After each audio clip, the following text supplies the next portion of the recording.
रोज काहीतरी protein rich द्यायचं, मग नेमकं काय द्यायचं हेच कळत नाहीये. मग हे आप्पे एकदा नक्की ट्राय करा. क्रिशूने तर अक्षरशः चाटून बसून खाले. क्रिशूची आता ॲक्टिव्हिटी खूप वाढली, म्हणून त्याच्या प्रत्येक मीलमध्ये मी शक्य तितकं न्यूट्रिशन्स आणि प्रोटीन रिच फूड देण्याचा ट्राय करते. आणि आजची रेसिपी तर त्याला खूप आवडली.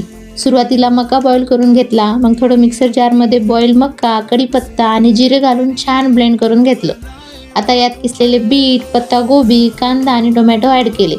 परतून थोडे तीळ आणि रव्या आणि ओट्सचं बॅटर घालून सगळं मस्त मिक्स केलं. मका आणि रव्यामुळे एनर्जी देते, भाज्यामधून फायबर्स, विटॅमिन्स आणि मिनरल्स मिळतात. तर दह्यासोबत मिलमध्ये प्रोटीन आणि कॅल्शियम ही ॲड होतं. मग आप्पे पॅनमध्ये मस्त तूप लावून एक एक करून मस्त आप्पे करून घेतले आणि शेवटी क्रिशूने ते ही आप्पे दह्यासोबत मस्त एन्जॉय केले. आई म्हणून माझं मनच भरलं. ही रेसिपी तुमच्या बाळासाठी युजफुल वाटली तर सेव्ह करा आणि तुमच्या मॉम फ्रेंडसोबत नक्की शेअर करा. आणि अशाच baby food recipe, baby care आणि मॉम लाईफच्या युजफुल व्हिडिओसाठी मला फॉलो करायला विसरू नका. थँक्यू.